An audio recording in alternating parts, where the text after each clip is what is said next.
إن الحمد لله نحمده ونستعينه ونستغفره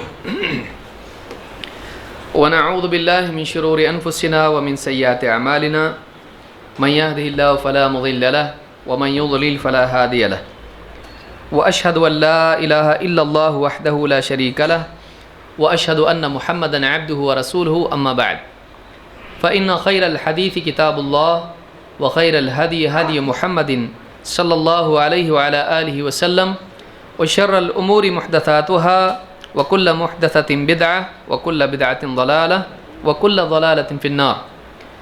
قال النبي صلى الله عليه وسلم أفضل العبادة الدعاء. میرے محترم دینی بھائیوں،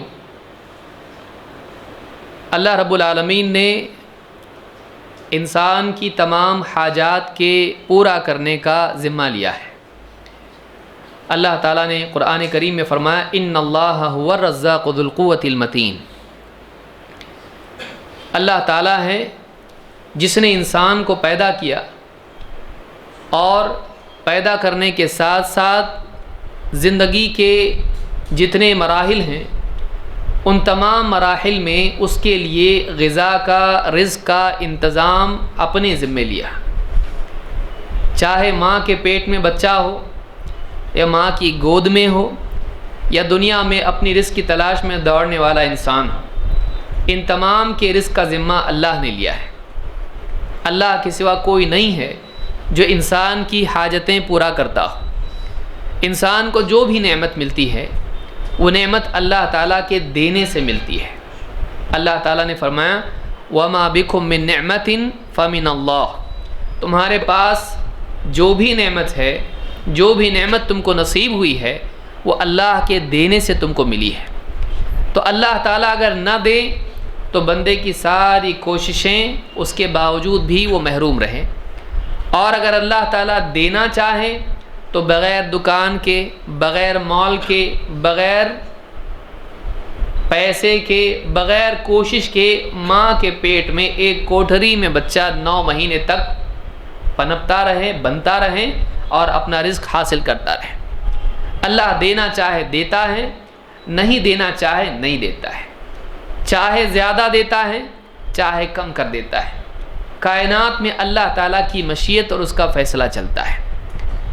لہٰذا ایک مومن بندہ اس بات کو جانتا ہے کہ دینے والا اللہ ہے، اللہ کے سوا کوئی دینے والا نہیں ہے۔ لہٰذا ایک مومن اللہ تعالیٰ ہی سے مانگتا ہے، اپنے ہاتھ اللہ کے سامنے پھیلاتا ہے، اپنی پیشانی اللہ کے آگے ٹکاتا ہے، وہ اپنے کو اللہ کا محتاج بناتا ہے تاکہ اللہ تعالیٰ اس کی محتاجی کو عزت کے ساتھ دور کرے۔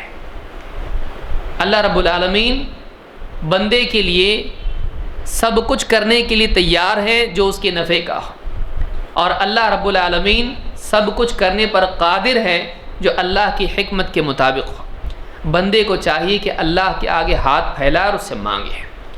اللہ چاہے تو بغیر شوہر کے اولاد دے دے، اللہ تعالیٰ چاہے تو بانجھ بیوی کو، شوہر کو بڑھاپے کی عمر میں اللہ تعالیٰ چاہے تو اولاد دے دے، اللہ چاہے تو آگ میں ڈالے ہوئے کو بچا لے، اللہ چاہے تو ایک کشتی کو دریا میں، سمندر میں، طوفان میں بچا لے اور سب کو ڈبو دے۔ اللہ جو چاہتا ہے کرتا ہے۔ ایک مومن اللہ رب العالمین کی قدرت کا استحضار اپنے دل میں ہمیشہ رکھتا ہے، وہ یہ بات جانتا ہے کہ اللہ جو چاہتا ہے کرتا ہے۔ اللہ کے آگے سارے محتاج ہیں، اللہ تعالیٰ قدرت والا ہے، لیکن اللہ تعالیٰ وہی کرتا ہے جو اللہ کی مشیت، اس کے ارادے اور اس کی حکمت کے مطابق ہو۔ لہٰذا بندے کو چاہیے کہ وہ دنیا میں اپنی دینی اور دنیاوی ضرورتوں کے لیے کوشش کرے، لیکن اپنی کوششوں کو اپنا رب نہ بنائے۔ میں کروں گا تو ہی ہوگا، نہیں تو نہیں ہوگا۔ جیسے کسی سے کہا جائے اللہ رزق دینے والا ہے بھائی، کہ پھر دکان بھی تو ہے، تو اللہ کے ساتھ کچھ جوڑا نہیں جاتا ہے۔ دکان اللہ کی محتاج ہے۔ اللہ چاہے کتنے دکان والے دن بھر بیٹھے ہیں، کچھ بھی نہیں ہوا، اور اگر اللہ دینا چاہے تو لوگ گھر پہ فون کر کے بلائیں بھائی ذرا آؤ، ہم کو مال خریدنا ہے، تمہاری دکان کھولو۔ یہ جا کے بند دکان ہے اس کو کھول کے دے گا. اور ایک آدمی دکان صبح سویرے کھول کے بیٹھا ہے, دن بھر بیٹھا ہے, شام تک کسی نے زیارت نہیں کی. ایسا بھی ہوتا ہے. لہٰذا ایک انسان کو سارے اسباب اور وسائل اختیار کرنا چاہیے, اس لیے کہ یہ بھی دین ہے, یہ بھی اسلام میں سکھایا گیا ہے. فَإِذَا قُضِيَتِ الصَّلَاةُ فَانْتَشِرُوا فِي الْأَرْضِ وَابْتَغُوا مِنْ فَضْلِ اللَّهِ. جب نماز جمعہ کی ہو جائے زمین میں پھیل جاؤ اور اللہ کا فضل تلاش کرو. اللہ تعالیٰ عطا کرنے والا ہے, اللہ دیتا ہے, لیکن بندے کو چاہیے کہ وہ ساری کوششوں کے ساتھ ساتھ سب سے بڑی چیز اللہ تعالیٰ کی رضا, اللہ کی عطا, اللہ تعالیٰ کا فیصلہ, اللہ کا رزق اللہ سے طلب کرے. دھیرے دھیرے ہم دکان میں اور تجارت میں اتنے کھو جاتے ہیں کہ اللہ تعالیٰ کے دینے کو بھول جاتے ہیں, اور ہم یہ سمجھتے ہیں کہ اپنی تجارتوں سے, اپنے وسائل سے ہم جو چاہے لے لیں گے, جیسے بٹن دبائے مل گیا. لیکن آدمی کو چاہیے کہ وہ یاد رکھے کہ دینے والا اللہ ہے. لہٰذا جب یہ یقین دل میں آتا ہے تو آدمی پھر اللہ سے دعا بھی کرتا ہے. ہم اپنے بارے میں غور کریں کہ ہماری دنیا کی کوششیں ہماری دعا پر غالب ہیں, یا ہماری دعا دنیا کی کوششوں کے لیے محرک بنتی ہے. کہ ہماری دعا, کہ ہم اللہ سے یقین رکھتے ہیں, یا اللہ سے ہمارا یقین ٹھیک ہے رسمی ہے, لیکن اصل ہماری دنیا میں جو بھی وسائل اور کوششیں ہم کرتے ہیں وہ اصل ہے. ہمارے لیے دیکھنا ضروری ہے. لہٰذا ایک آدمی کو چاہیے کہ وہ اللہ پر اعتماد رکھے. اب یہاں پر جو حدیث میں نے پڑھی, اللہ کے نبی صلی اللہ علیہ وسلم نے فرمایا افضل العبادت الدعاء. ساری عبادتوں میں سب سے افضل ترین عبادت اگر کوئی ہے تو وہ دعا ہے. دوسری روایت میں آپ نے فرمایا الدعاء هو العبادہ, دعا عین عبادت ہے. کیونکہ ایک دعا جب کرنے والا دعا کرتا ہے تو اولاً تو اس میں کئی باتیں ہیں. نمبر ایک, وہ اس بات کا یقین رکھتا ہے کہ اللہ تعالیٰ دینے والا ہے, تبھی تو اللہ سے مانگ رہا ہے. وہ اس بات کا یقین رکھتا ہے اللہ کے پاس ہے اور وہ دیتا ہے, وہ سخی ہے, وہ رحیم ہے. وہ اس بات کا یقین رکھتا ہے کہ اللہ تعالیٰ سنتا ہے, وہ اس بات کا یقین رکھتا ہے کہ اللہ کے پاس ہے, تبھی تو مانگ رہا ہے, میری دعا سنے گا اور جو میں مانگ رہا ہوں وہ دے سکتا ہے. تو اللہ کا سننے والا ہونا, دعاؤں کا قبول کرنے والا ہونا, اللہ کا قدرت والا ہونا, اللہ کے پاس تمام خزانوں کا ہونا, اللہ کا سخی ہونا, اللہ کا رحیم ہونا, یہ ساری چیزیں ایک انسان مانتا ہے. اس اعتبار سے آپ دیکھیں گے کہ دعا عین عبادت ہے اور دعا افضل العبادات ہے. یہ بات خود نبی صلی اللہ علیہ وسلم کی کتنی بات سامنے سمجھ میں آتی ہے. آپ دیکھیں سورۃ الفاتحہ میں اللہ نے ہم کو سکھلایا ایاک نعبد و ایاک نستعین, اے اللہ ہم تیری ہی عبادت کرتے ہیں اور تجھی سے استعانت کرتے ہیں, تجھی سے مدد چاہتے ہیں. ہماری زندگی کا مقصد اللہ کی عبادت, لیکن عبادت ساری زندگی میں توحید کا لانا, اللہ کی بندگی کا لانا, ہماری ذمہ داریاں اللہ کی نسبت سے ہماری ذمہ داریاں ہیں تو ضرورتیں بھی ہیں. بھوک لگتی ہے, پیاس لگتی ہے, بیماری ہے, اور دنیا میں گھر چاہیے, تجارت ہے, ضروریات ہماری ہیں, اور اسی طرح سے دینی ضرورتیں بھی ہیں. حدیث سمجھ میں نہیں آئی, آیتیں سمجھ میں نہیں آئی, دین پہ چلنے کا مزاج نہیں بن رہا ہے, نمازوں میں کوتاہی ہے, فلاں چیز ہے. ایک آدمی دینی اعتبار سے بھی محتاج ہے اور دنیا اعتبار سے بھی محتاج. اللہ رب العالمین کا محتاج ہر اعتبار سے ہے. اسی لیے ہم ایک طرف اللہ کے بندے ہونے کا اعتراف کرتے ہیں کہ اللہ ہم تیرے ہی بندے ہیں, دوسری طرف یہ بھی بتاتے ہیں اے اللہ تیرے سوا اور مدد کرنے والا ہے کون ہے. یہ جو بندگی تیری ہم اختیار کیے ہوئے ہیں اس کو بھی ہم ڈھنگ سے نبھا نہیں سکتے جب تک کہ تو مدد نہ کرے. اور اس بندگی کے لیے حیات اور حیات کی بقا, اس کے لیے رزق اور ضرورتیں ہماری ہیں, ان کے لیے بھی ہم تیرے محتاج ہیں, تیرے سوا کوئی دینے والا نہیں. تو یہ ایک انسان اپنی ذات سے دعا میں اعتراف کرتا ہے اللہ ہم تیرے بندے ہیں اور تیرے محتاج ہیں. لہٰذا دعا کرنا ایک بندے کے اندر محتاجی تواضع پیدا کرتا ہے، اور دعا کا چھوڑنا گھمنڈ کی علامت ہے۔ اللہ سے گھمنڈ نہیں، اللہ سے گھمنڈ صحیح نہیں ہے۔ ایک آدمی جتنا اللہ کے آگے گڑ گڑاتا رہے وہ عزت کے لائق ہے۔ جب اللہ سے مانگنا چھوڑ دے یہ گھمنڈی ہو گیا، ذلیل ہے۔ تو یہاں پر دعا کے بارے میں یہ بات یاد رہے کہ دعا افضل العبادات ہے، لہٰذا ایک آدمی کو اللہ سے ہمیشہ دعا کرتے رہنا چاہیے۔ ہاں یہ بات ہے کہ دعا میں بدعتیں ایجاد نہ کریں، لیکن دعا کو سرے سے چھوڑ بھی نہ دیں۔ دونوں جو ہیں افراط اور تفریط ہے۔ ایک تو یہ کہ آدمی دعاؤں میں بدعتیں نکالیں، جہاں دعا کی گنجائش نہیں وہاں بھی دعا کرنا شروع کر دیں، ہر چیز میں دعا کرنے لگے۔ افطار کا وقت آ گیا، اجتماعی دعا، نماز ہو گئی، اجتماعی دعا، خام خواہ کا ہر مقام پر آدمی اس طرح کی دعائیں، یہ بھی غلط ہے، اس کا کوئی ثبوت نہیں ہے۔ لیکن سرے سے دعا کو ترک کر دینا، یاد نہیں آتا آخری مرتبہ اللہ سے کب دعا کیا تھا، یہ حال اگر بندے کا ہو جائے تو یہ اچھی علامت نہیں ہے۔ جس قدر ایک آدمی اللہ کا محتاج اپنے کو مان کر مانگتا رہتا ہے، اس قدر وہ اللہ کے قریب ہوتا ہے، لیکن اللہ کی محتاجی چھوڑ دیں اللہ سے دور ہو جاتا ہے۔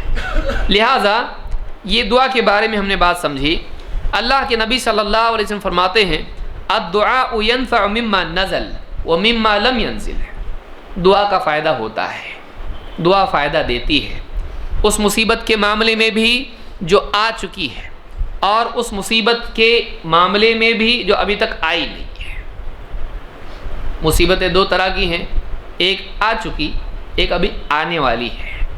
تو دعا کب مانگنا؟ مصیبت آنے کے بعد یا پہلے؟ اللہ کے نبی صلی اللہ علیہ وسلم بتلا رہے ہیں مصیبت آئی اس کو ہٹانے کے لیے بھی دعا ہے، اور ابھی آئی نہیں اس کو روکنے کے لیے بھی دعا ہے۔ اللہ کا یہ طریقہ نہیں کہ مصیبت آنے کے بعد دعا کرو، پہلے نہیں، بلکہ اللہ کا طریقہ یہ ہے کہ ایک انسان مصیبت آئی ہو تب بھی دعا کرے، اور نہیں آئی ہے تب بھی دعا کرے۔ ایک آدمی صحت مند ہے، اللہ سے مانگے اے اللہ بیماری سے بچا، یہ نہیں کہ بیمار پڑنے کے بعد اے اللہ بیماری سے شفا دے، دونوں چیز ہے۔ تو معلوم یہ ہوا کہ دعا ہر اعتبار سے نفع دیتی ہے، چاہے مصیبت آئی ہو یا نہیں آئی ہو۔ تو دعا ہر حال میں کرنا چاہیے، اسی لیے آپ نے فرمایا فَعَلَيْكُمْ عِبَادَ اللَّهِ بِالدُّعَاء، تو اللہ کے بندو اللہ سے دعا کرتے رہو۔ یہ مت سمجھو کہ ابھی تو کچھ اچھے حالات چل رہے ہیں کیا دعا کریں۔ کوئی آدمی ہے مثلا اس کو بولیں بھائی اللہ سے دعا کرتے رہو، سب تو دیا اللہ نے، کوئی پریشانی نہیں، کوئی ٹینشن نہیں، ایک دم زبردست چل رہا ہے سب کچھ۔ وہ دعا تو وہ کرے جس کے پاس نہیں ہے، دعا تو وہ کرے جو پریشان ہیں۔ اچھا اب پریشانی آئے گی تب دعا کرے گا؟ ایک آدمی کو چاہیے کہ وہ ہر حال میں اللہ سے دعا کرتا رہے۔ یہ بھی بات ہم نے سمجھی۔ اس حدیث کو امام حاکم نے روایت کیا ہے۔ اللہ کے نبی صلی اللہ علیہ وسلم فرماتے ہیں ان اللہ تعالی حی کریم، اللہ تعالی بڑا حیا کرنے والا ہے اور بہت سخی ہے، کریم ہے۔ یستحیی اذا رفع الرجل الیہ یدیہ ان یردہما صفرا خائبتین، اللہ تعالیٰ بڑا شرماتا ہے اپنے بندے سے کہ بندہ اپنے دونوں ہاتھ پسارے، دونوں ہاتھ پھیلائے اس سے دعا کر رہا ہو، اور اللہ تعالیٰ خالی ہاتھ اس کو واپس لوٹا دے، اللہ بڑا شرماتا ہے۔ اللہ تعالیٰ بڑا شرماتا ہے کہ مانگنے والے کو جو اللہ کے آگے دونوں ہاتھ خالی ہاتھ پھیلائے ہوئے ہو کہ اللہ دے دے، تو ہی ہمارا رب ہے، تو ہی ہمارا مالک ہے، تو سخی ہے، عطا کرنے والا ہے، مانگ رہا ہے بندہ، امید لگائے ہوئے ہے، زبان سے اللہ سے گڑ گڑا کے مانگ رہا ہے، اور سب کچھ اللہ کے پاس ہے، اللہ نہ دے، اللہ بڑا شرماتا ہے۔ اللہ تعالیٰ کسی کی دعا کو ضائع نہیں کرتا ہے، اللہ تعالیٰ کسی کی دعا کو ضائع نہیں کرتا ہے، اور اللہ تعالیٰ اس بات سے شرماتا ہے کہ دعا مانگنے والے کے ہاتھوں کو خالی ہاتھ لوٹا دے۔ اس حدیث کو امام احمد، ابو داؤد، ترمذی اور ابن ماجہ اور حاکم نے روایت کیا، اور حدیث صحیح ہے۔ اس حدیث سے بات معلوم ہوئی کہ دعا ضائع نہیں ہوتی ہے، لہذا آدمی کو دعا کرتے رہنا چاہیے۔ دعا کے بارے میں ایک اور حقیقت یاد رکھنا ضروری ہے۔ اب ذہن میں سوال پیدا ہوا گا بعض لوگوں کے، میں نے کتنا مانگا جاب لیکن نہیں ملا. یہ کیا مطلب ہے کہ اللہ تعالیٰ مانگنے والے کو دیتا ہے. تو میں نے فلاں رشتے کے لیے کتنی کوشش کی, نہیں ملا, گیا ہو گئی اس کی شادی. میں نے فلاں جاب کتنا کوشش کیا, پڑوس والے کو دوست کو مل گیا, مجھ کو نہیں ملا. بعض اوقات ایسا ہوتا ہے کہ ہم ایک چیز تعیین کر کے مانگتے ہیں وہ چاہیے اور اللہ وہ نہیں دیتا ہے, تو پھر دعا فیل ہو گئی, دعا ضائع ہو گئی. کیا مطلب ہے؟ آئیے اس کو بھی سمجھتے ہیں. اللہ کے نبی صلی اللہ علیہ وسلم فرماتے ہیں ما من احد یدعو بدعاء, جو بھی بندہ, جو کوئی بندہ اللہ سے کوئی دعا کرتا ہے, اللہ, تو اس کی صورتیں کیا ہیں, کیا کیا ہوتا, آپشنز کیا ہیں دیکھیے. الا آتاہ اللہ ما سأل, پہلا آپشن, جو مانگا اللہ دے دیتا ہے. اے اللہ وہ فلاں رنگ کا قمیص چاہیے, لے لے, اللہ دے دیتا ہے. فلاں گاڑی لے, فلاں گھر, فلاں رشتہ, فلاں جاب, فلاں چیز لے, اللہ دیتا ہے. جو مانگا اللہ دیتا ہے.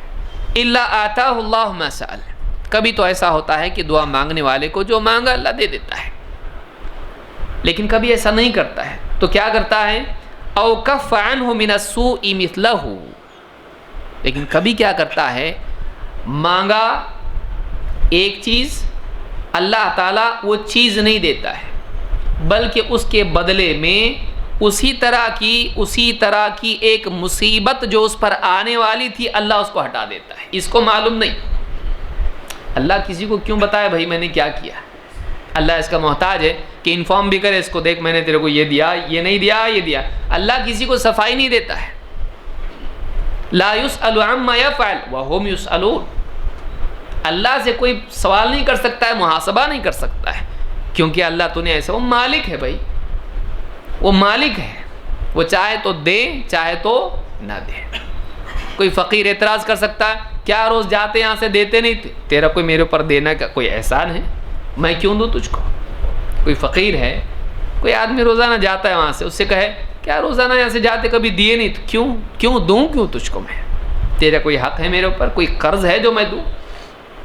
کسی بندے کو اللہ اگر نہ دے, بندے کا اللہ پر کوئی حق نہیں, اللہ اپنے فضل سے دیتا ہے. وَابْتَغُوا مِنْ فَضْلِ اللَّهِ, اللہ جو دیتا ہے وہ اپنے فضل سے, اللہ کی طرف سے دیتا ہے. بندے کا کوئی قرضہ اللہ نہیں چکا رہا ہے, یہ تو اس کا احسان ہے. وہ رحیم ہے, رحم کر کے دیتا ہے. وہ سخی ہے, اپنی طرف سے دیتا ہے. وہ بندے کو اس کے کسی کیے کے لیے بدلے میں نہیں دیتا ہے. وہ بندے کا کوئی احسان نہیں ہے جو اللہ اس کو چکائے, اللہ اپنی طرف سے دیتا ہے. اور کہا کہ اگر وہ چیز جو مانگا ہے وہ نہیں دے, دوسری صورت کیا ہے آپ بتائیں. مثال کے طور پر ایک آدمی اللہ سے مانگ, اللہ فلاں رنگ کی بائک چاہیے مجھ کو, اللہ نہیں دیا, رو رہا. اگر بائک پہ جاتا, ایکسیڈنٹ ہوتا, دونوں ٹانگیں ٹوٹ جاتی ہیں. بائک سے سیدھا کہاں آتا, ہاں وہ رہتی ہے نا گاڑی, پاؤں سے چلانے کی بجائے ہاتھ سے چلاتا. اللہ نے نہیں دیا, اس کو معلوم نہیں.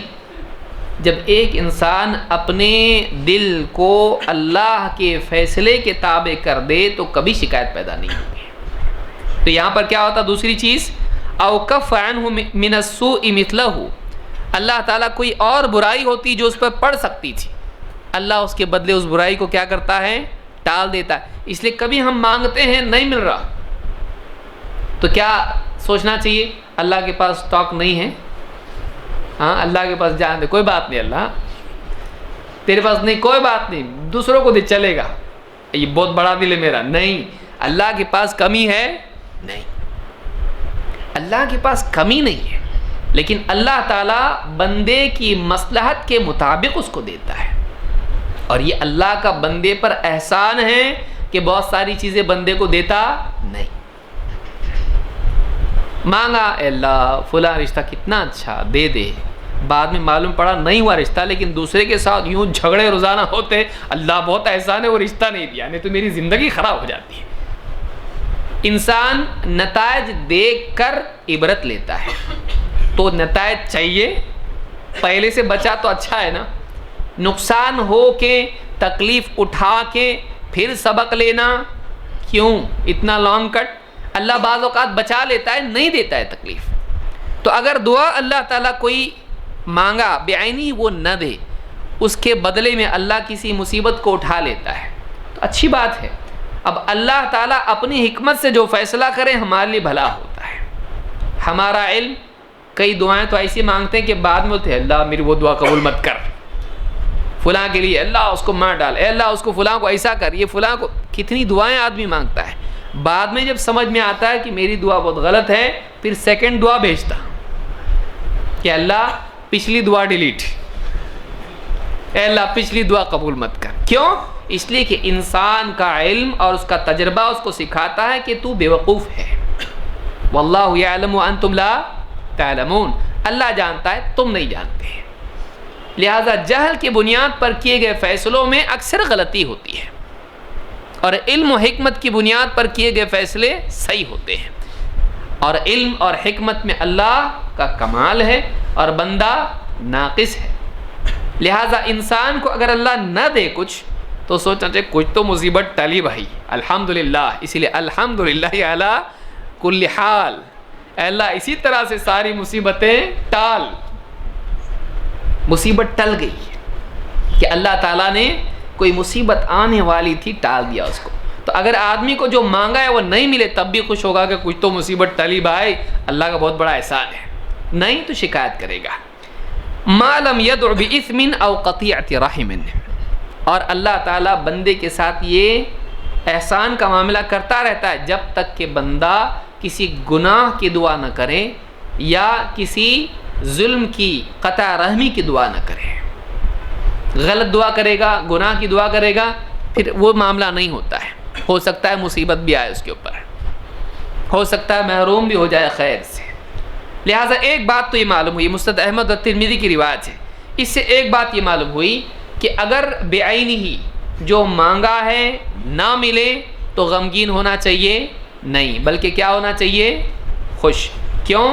اس لیے کہ جیسی بڑی چیز اچھی مانگی تھی اگر وہ نہیں ملا تو ویسی بڑی مصیبت ایک کوئی تھی جس سے میں بچ گیا۔ اگر یہ ذہن میں ہو تو کبھی انسان اللہ سے ناراض نہ ہو۔ چلیے آئیے دیکھتے ہیں کہ دعا کیوں قبول نہیں ہوتی۔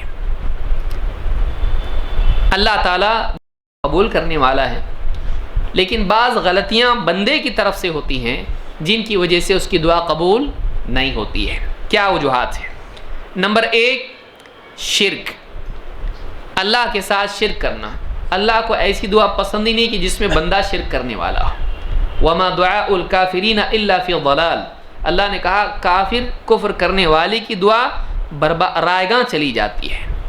لہٰذا اللہ تعالیٰ نے فرمایا ومن اضل ممن يدعو من دون اللہ من لا يستجیب له الى یوم القیامہ وهم عن دعائهم غافلون واذا حشر الناس كانوا لهم اعداء وكانوا بعبادتهم کافرین۔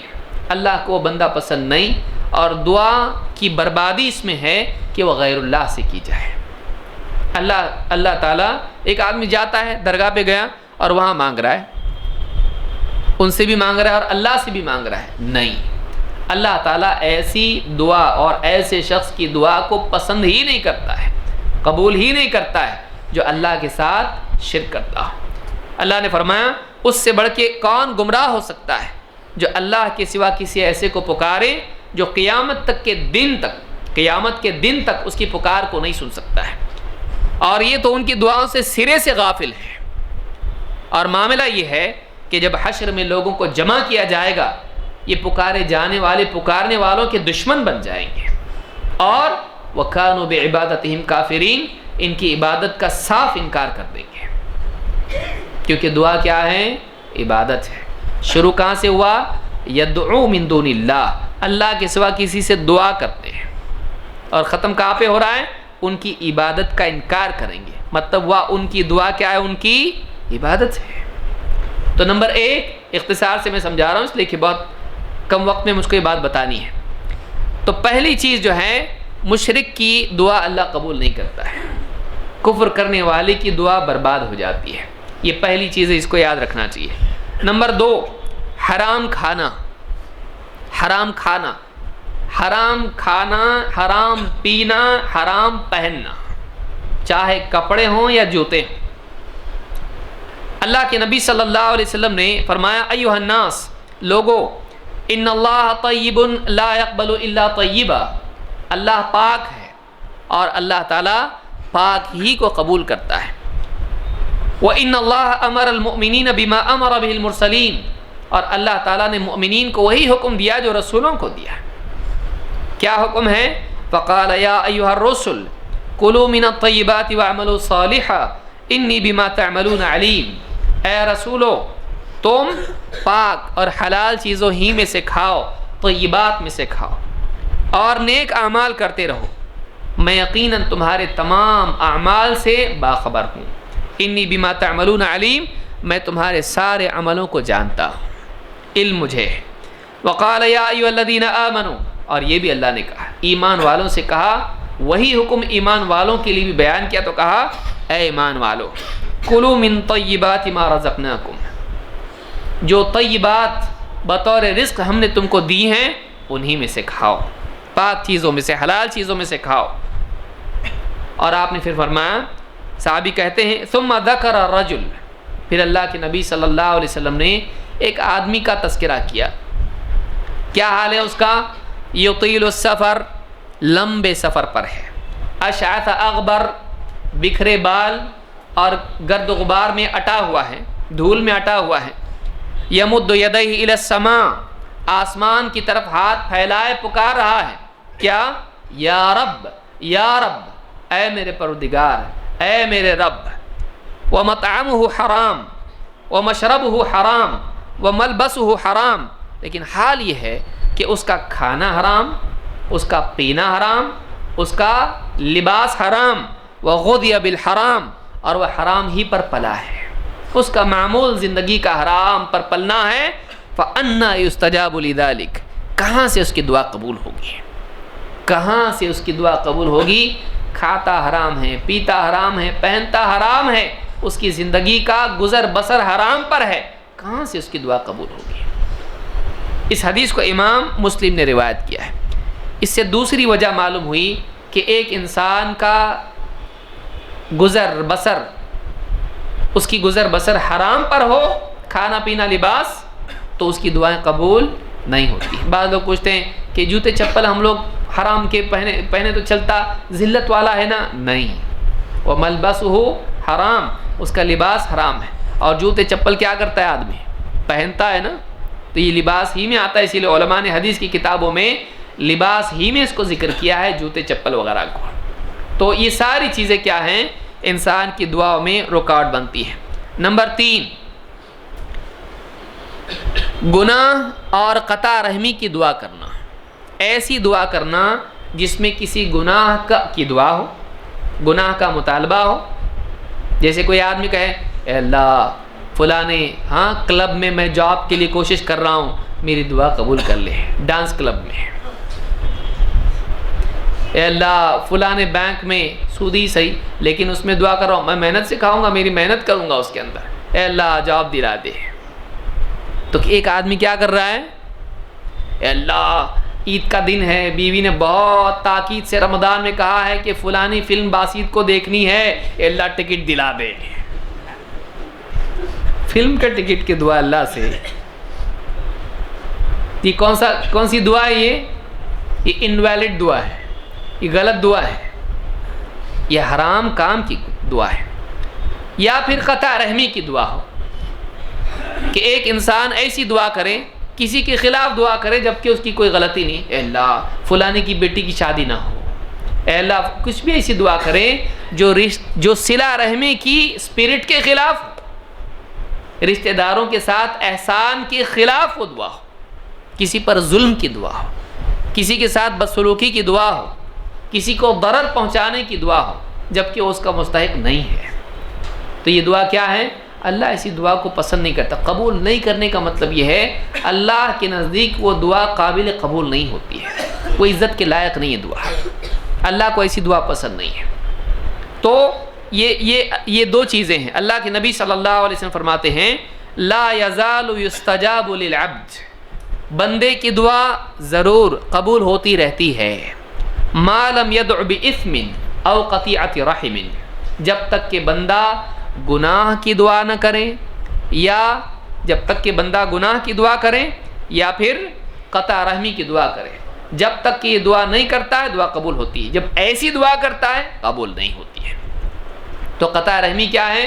رشتہ داروں کے ساتھ بدسلوکی، اور اثم ذاتی گناہ، یہ دونوں دعائیں اللہ قبول کرتا ہے نہیں۔ تو یہ مسلم کی روایت ہے۔ نمبر 4، دعا میں جلد بازی کرنا۔ کیا دعا کوئی بٹن ہے کہ دبا دیا تو بس پٹ سے چیز آ گئی سامنے، تو پھر گویا کہ کائنات میں اس کی مرضی چلتی ہے، اللہ کی نہیں۔ دعا اللہ سے مانگنا ہے اور اللہ کی مشیت کو تسلیم کرتے ہوئے مانگنا ہے۔ اے اللہ میں تو مانگ رہا ہوں لیکن دینے والا تو ہے، تو دے گا تو دے گا، اللہ چاہے گا تو دے گا، ہم تو ضد سے مانگ رہے ہیں۔ لیکن اس بات کو بھی ملحوظ رکھے کہ مشیت کس کی چلتی ہے؟ اللہ کی۔ اب آدمی جلدی مچائے، جیسے حدیث میں ہے، آپ فرماتے ہیں یستجاب لأحدکم ما لم یعجل، بندے کی دعا قبول ہوتی رہتی ہے جب تک کہ بندہ جلدی نہ مچائے۔ کیا ہے؟ یقول دعوت فلم یستجب لی، لوگوں میں کہتا پھرے دعا تو کیا میں نے لیکن میری دعا قبول نہیں ہو رہی ہے۔ تو یہ کیا ہوا؟ اللہ کی شکایت کس کے سامنے کر رہا ہے؟ بندوں کے۔ بلکہ اکیلے میں اپنے آپ سے بھی کہے تب بھی غلط ہے، اس کو کیا معلوم دعا قبول ہوئی کہ نہیں۔ بعض اوقات ایک انسان اللہ سے مانگتا ہے، اب دیکھیے مثال کے طور پر کوئی آدمی کہے اے اللہ نیک صالح اولاد ہو، اے اللہ نیک صالح اولاد دے، اور ابھی سے بچہ ہو گیا، بیوی کو فوراً بیوی لے کے آئی، لو بچہ، دعا مانگے تم نے مل گیا، ایسا ہوتا؟ کوئی آدمی اللہ سے مانگے اے اللہ نیک صالح اولاد دے، اسے فٹ سے بیوی کے پیٹ میں سے بچہ باہر آ گیا، ایسا ہوتا؟ ہر ایک چیز کا ایک وقت ہوتا ہے بھائی۔ اب یہ آدمی کیا کرنے لگے؟ اللہ کے وقت سے پہلے مانگے۔ اللہ کا جو وقت ہے جب دینے والا ہے اس سے پہلے میرے حساب سے ملنا کہ اللہ کے حساب سے ملنا، وہ مالک ہے بھائی۔ تو ایک آدمی مانگے اے اللہ رزق دے، اللہ جب اس کے لیے اللہ کے علم کے اعتبار سے جب مناسب ہوگا اللہ دے گا۔ اب کبھی کبھی وہ چیز ملنے والی ہوتی ہے اس کے وقت پر، لیکن یہ سمجھ رہا ہے نہیں ملا تو کیا بولتا ہے؟ بہت مانگا نہیں ملتا، تو اللہ اس کو کیا کر دیتا ہے؟ نہیں نا، نہیں تو ملنے والا تھا لیکن اللہ نے فیصلہ کیا کر دیا؟ نہیں، تو دعا قبول نہیں ہوتی، پھر اللہ تعالیٰ نہیں دیتا ہے۔ لہٰذا آدمی کو ہمیشہ اللہ کی رحمت کا منتظر رہنا چاہیے، اللہ تعالیٰ کی شان میں گستاخی نہیں کرنا چاہیے۔ دعا کر کے آدمی نے کہا نہیں ہوتی قبول، یعنی اللہ فرما رہا ہے کہ قبول ہوتی ہے، حدیث میں آیا کہ قبول ہوتی ہے۔ وَإِذَا سَأَلَكَ عِبَادِي عَنِّي فَإِنِّي قَرِيبٌ أُجِيبُ دَعْوَةَ الدَّاعِ إِذَا دَعَانِ، اے نبی میرے بندوں سے جب میرے بارے میں پوچھے کہیے میں تو قریب ہوں، پکارنے والے کی پکار کو سنتا ہوں، دعا کرنے والی کی دعا کو قبول کرتا ہوں۔ جب بھی دعا کرے، رات دن سفر حضر، کسی بھی حال میں دعا کرے قبول کرتا ہوں۔ اللہ تو یہ کہہ رہا ہے قبول کرتا ہوں، اور یہ کہے نہیں ہوتی میری دعا قبول، تو یہ اللہ کی کیا ہوئی؟ شکایت۔ تو اللہ تعالیٰ اس کی سزا میں اس کی دعا کو رد کر دیتا ہے۔ یہ بخاری مسلم کی حدیث ہے۔ لہٰذا آدمی کو دعا میں جلد بازی نہیں کرنا چاہیے، جلد بازی سے دعا رد ہو جاتی ہے۔ ٹھیک ہے، آگے بڑھتے ہیں۔ نمبر 5، امر بالمعروف اور نہی عن المنکر کا چھوڑنا۔ ایک انسان سماج میں برائیوں کو ہوتا دیکھے اور اس کے باوجود اس کو احساس نہ ہو، سماج کی اصلاح کے لیے کوشش نہ کرے، حتیٰ کہ اس کے اپنے گھر والے قریبی اقربا ان میں بھی بگاڑ دیکھے اور اس کو کوئی فکر نہ ہو، ایسی زندگی اگر وہ بنا لے تو اللہ تعالیٰ کے ہاں دعا کی قبولیت کا حق کھو دیتا ہے۔ اللہ کے نبی صلی اللہ علیہ وسلم فرماتے ہیں والذی نفسی بیدی، اس ذات کی قسم جس کے ہاتھ میں میری جان ہے، لتأمرن بالمعروف ولتنہون عن المنکر، تمہیں چاہیے کہ تم لوگوں کو بھلی باتوں کی تلقین کرتے رہو، بھلائی کی تاکید کرتے رہو اور برائیوں سے منع کرتے رہو۔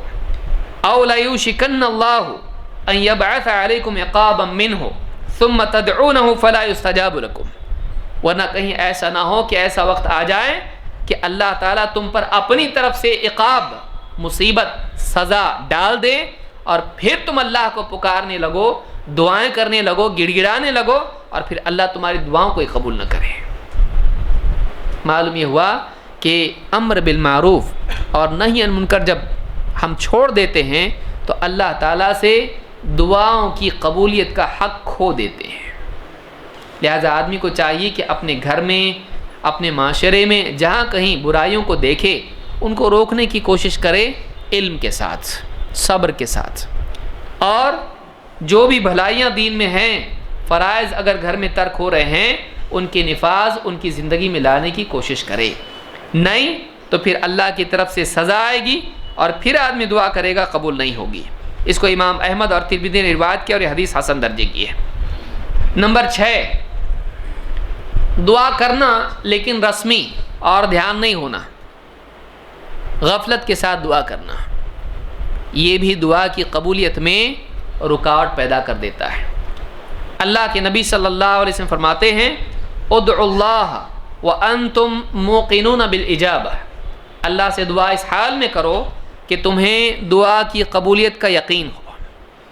ایسا نہیں کہ دعا کر رہا ہے اللہ سے لیکن دل میں پیچھے سے سوچ رہا ہے کہ کر رہا تو ٹھیک لیکن معلوم نہیں قبول ہوتی کہ نہیں ہوتی۔ یہ کون سی دعا ہے؟ یہ دعا پہلے ہی سے رد ہو رہی ہے، یہ خود ہی ریجیکٹ کر رہا ہے، اللہ کیوں قبول کرے اس کو؟ یہ خود ہی سمجھ رہا ہے کہ میری دعا سے کچھ ہونے والا نہیں ہے۔ بلکہ دعا جب آدمی کرے تو اپنی اوقات دیکھ کے نہیں کرے، اللہ کی شان دیکھ کے کرے۔ ہم لوگ دینے لائق ہیں، ہم لوگوں کی اوقات کچھ بھی نہیں، لیکن اللہ تعالیٰ بڑا سخی ہے، اس کے پاس سب کچھ ہے، اور ہم نکمے نالائق صحیح لیکن مانگے کسی اور سے مانگ سکتے، آپشن دوسرا ہے ہی نہیں۔ ایاک نعبد و ایاک نستعین روزانہ بولتے اللہ کو، اے اللہ ہم تیری عبادت کرتے ہیں، تجھی سے مدد چاہتے ہیں، تیرے سوا ہمارے پاس کوئی راستہ نہیں ہے۔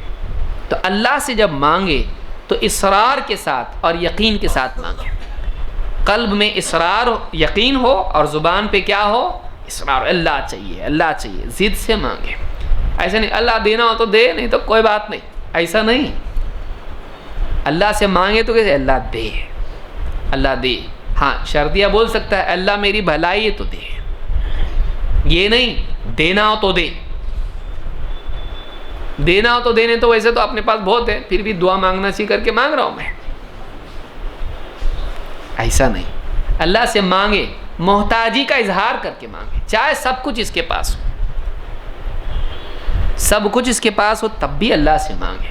اس کی بقا، اس کی برکت مانگ سکتا ہے نا اللہ سے، اس کی حفاظت جو کچھ اللہ نے دیا ہے۔ اسی لیے ہدایت دے کر بھی اللہ نبی کو کہہ رہا ہے نماز جب بھی پڑھائیں گے کیا کرنا ہے؟ ایاک نعبد و ایاک نستعین۔ نبی کے لیے بھی فرض ہے ہر رکعت میں مانگنا، کیا مانگنا؟ اہدنا الصراط المستقیم، اے اللہ صراط مستقیم کی ہدایت دے۔ ہدایت نہیں ملی، ہدایت کی کئی مراتب ہیں، ہر حال میں، ہر لمحہ، ہر سانس بندہ اللہ کی ہدایت کا محتاج ہے۔ تو نبی کو بھی اللہ نے بتایا ہدایت مانگتے رہو۔ دیکھیے تو انسان مانگے اللہ سے، تو فرمایا کہ ادعوا اللہ وانتم موقنون بالاجابہ، اللہ سے دعا کرتے رہو اس حال میں کہ تم اللہ سے اجابت، دعا کی قبولیت کا یقین اپنے دل میں رکھو، یقین کے ساتھ مانگو۔ وَاعْلَمُوا أَنَّ اللَّهَ لَا يَسْتَجِيبُ دُعَاءً مِّن قَلْبٍ غَافِلٍ لَاهٍ، اور اچھی طرح اس بات کو یاد رکھو کہ اللہ تعالیٰ اس دل سے نکلنے والی دعا کو قبول نہیں کرتا ہے، ایسے انسان کی دعا کو قبول نہیں کرتا ہے جو انسان غفلت اور لاپرواہی والے دل سے دعا کرے۔ دعا مانگ رہا ہے لیکن دھیان لگا ہوا ہے کدھر؟ دوسری طرف، ایسا مانگ رہا ہے جیسے کسی دکان کے کاؤنٹر پہ جا کے مانگ رہا ہے، 2 بریڈ 4 یہ فلانی چیز ایسا، اور یہ ہاں شکر اور گیہوں اور یہ مانگ رہا ہے، جلدی دو بھائی جلدی دو۔ ایسا اللہ سے مانگے، مالک بن کے نہیں، فقیر بن کے مانگے، محتاج بن کے مانگے۔ بادشاہ سے مانگ رہا ہے اس احساس کے ساتھ کہ کہیں وہ ناراض نہ ہو میری مانگنے کے بے ڈھنگے پن کی وجہ سے. لاپرواہی کی طرح نہیں، ایک دم غفلت کے ساتھ نہیں کہ دل غافل ہو، کیا بول رہا ہے اس کو خود کو ہی معلوم نہیں، دعا کر رہا ہے لیکن دھیان بالکل نہیں ہے اور لاپرواہ ہے، ملا نہیں ملا کوئی بات نہیں. ایسا نہیں مانگے آدمی، یقین کے ساتھ مانگے. چاہیے اللہ مجھ کو چاہیے، یقین کے ساتھ اور محتاجی کے ساتھ مانگے، لاپرواہی نہیں. اس حدیث کو امام ترمذی اور حاکم نے روایت کیا ہے. تو یہ بھی ایک چیز ہے. نمبر 7، آدمی صرف مصیبت میں اللہ کو پکارنے والا نہ ہو بلکہ ہر حال میں اللہ سے دعا کرے. یہ بھی اگرچہ شرط نہیں ہے دعا کی قبولیت کے لیے، لیکن دعا کی قبولیت کے لیے استحباب اس میں ہے. اللہ کے نبی صلی اللہ علیہ وسلم فرماتے ہیں من سرہ ان یستجیب اللہ لہ عند الشدائد والکرب فلیکثر الدعاء فی الرخاء. امام ترمذی حاکم نے اس کو روایت کیا ہے. کیا حدیث ہے؟ جو آدمی اس بات کو پسند کرتا ہے کہ اللہ تعالیٰ مشقت مصیبت میں اور تکلیف میں، شدت کے حالات میں، تنگی کے حالات میں، سخت حالات میں اور تکلیف کے حالات میں اللہ اس کی دعا کو قبول کرے، جو چاہتا ہے کہ اللہ اس کی مصیبت میں اس کی دعاؤں کو قبول کرے، فَلْيُكْثِرِ الدُّعَاءَ فِي الرَّخَاءِ، وہ خوشحالی کے حالات میں بھی اللہ کو پکارتا رہے. یہ نہیں کہ جب مصیبت آئے گی تبھی مانگیں گے اللہ سے، ورنہ اچھے حالات ہے تو اللہ کو بھول گیا. اور عموماً ایسا ہی ہوتا ہے. عموماً حال کیا ہوتا ہے ہمارا؟ اچھے حالات آئیں مگن رہتے ہیں اور اپنی بڑائی میں جیتے ہیں. میں نے یہ کیا تو ایسا ہوا، میں نے یہ سیٹنگ کیا دیکھو برابر آیا نا، میں نے اتنا محنت کیا اتنا فائدہ کمایا. آدمی ساری منفعت کو اور ساری خیر کو، رزق کو اور ساری کامیابی کو اپنے ساتھ جوڑتا ہے. انما اوتیتہ علی علم عندی، یہ قارون کا طریقہ ہے. مجھ کو جو ملا ہے میرے علم کی وجہ سے ملا ہے. اپنی ٹیکٹکس، اپنا دماغ، میری صلاحیت، اس سے ملا ہے. تو آدمی اپنے میں مگن رہتا ہے اور جیسی مصیبت آئی اس کے تکبر کے کپڑے اتر جاتے ہیں. اب برہنہ ہو جاتا، اب سمجھ میں آتا میرے پاس کچھ بھی نہیں ہے، اب سمجھ میں آتا ہے. تو ایسا نہ ہو، بندہ ایک دم سب ہارنے کے بعد اللہ کی طرف جائے، ایسا نہیں ہونا چاہیے.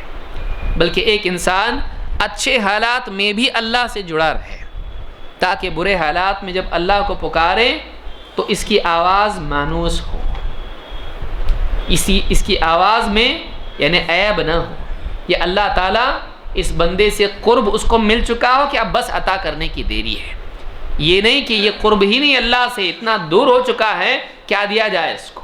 یہ قریبی نہیں، یہ دور ہے. یہ بندہ اللہ سے دور ہو چکا ہے، ایسا نہیں ہونا چاہیے. تو یہ بھی ایک چیز ہے کہ ایک آدمی اچھے حالات میں بھی اللہ کو پکارے تاکہ مصیبت کے حالات میں اس کی دعا اللہ جلدی قبول کرے. نمبر 8، اور یہ آخری چیز ہے، اپنی بات کو ختم کر رہا ہوں اس کے بعد. اللہ کے نبی صلی اللہ علیہ وسلم پر درود نہ پڑھنا، یہ بھی دعا کی قبولیت میں رکاوٹ بنتی ہے. اللہ کے نبی صلی اللہ علیہ وسلم فرماتے ہیں، اور یہ روایت مرفوع اور موقوف دونوں طریق سے آئی ہے. بعض سندوں میں یہ موقوف ہے اور بعض سندوں میں یہ مرفوع ہے، اور مرفوع ثابت شدہ روایت ہے. اللہ کے نبی صلی اللہ علیہ وسلم فرماتے ہیں کل دعاء محجوب حتی یصلی علی النبی، ہر دعا اللہ تعالیٰ سے پردے میں رہتی ہے. ہر دعا کی قبولیت میں ایک پردہ آ جاتا ہے جب تک کہ اللہ کے نبی صلی اللہ علیہ وسلم پر درود نہ پڑھا جائے. اس حدیث کو امام بیہقی نے اس کو روایت کیا ہے اور دیلمی نے بھی اس کو روایت کیا ہے مسند الفردوس میں. تو یہ دو صحابیوں سے آئی ہے، حضرت علی سے موقوف آئی ہے اور حضرت انس سے مرفوعاً، اور اسی طرح سے دوسرے صحابی سے بھی آئی ہے. تو اس حدیث سے بات معلوم ہوتی ہے کہ جب درود نہ پڑھے اللہ کے نبی صلی اللہ علیہ وسلم پر تو دعا کی قبولیت میں رکاوٹ اور حجاب ہوتا ہے. آدمی کو چاہیے کہ جب اللہ تعالیٰ سے کچھ دعا کے لیے بیٹھے، دعا مانگے اللہ سے، تو شروعات اللہ کی حمد سے کریں اور پھر نبی صلی اللہ علیہ وسلم پر درود پڑھیں، اپنی حاجت کا اظہار اس کے بعد کریں. لہٰذا یہ بھی دعا کے آداب میں سے ایک ادب ہے. تو یہ کچھ باتیں ہم نے دیکھی جو دعا کی قبولیت میں رکاوٹیں ہیں، نمبر 1 شرک کرنا اللہ کے ساتھ، اسی طرح سے 2 حرام کھانا، نمبر 3 گناہ اور ظلم کی دعا، قطع رحمی کی دعا، نمبر 4 گناہ میں جلد بازی اور اللہ کی شکایت، نمبر 5 امر بالمعروف اور نہی منکر کا چھوڑنا، نمبر 6 غفلت اور لاپرواہی کے دل سے اللہ سے دعا کرنا، نمبر 7 اچھے حالات میں اللہ کو بھول جانا، نمبر 8 نبی صلی اللہ علیہ وسلم پر درود نہیں پڑھنا۔ یہ چیزیں ہیں جو ہماری غلطیاں ہیں، جن کی وجہ سے بعض اوقات اللہ تعالیٰ دعاؤں کو قبول نہیں کرتا ہے۔ اللہ تعالیٰ سے دعا ہے کہ ہم سب کو اللہ سے مانگنے والا بنائیں اور سلیقے سے مانگنے والا بنائیں، اور ایسی چیزوں سے بچائیں جن سے دعا رد ہو جاتی ہے۔ اقول ھذا واستغفر اللہ لی ولکم۔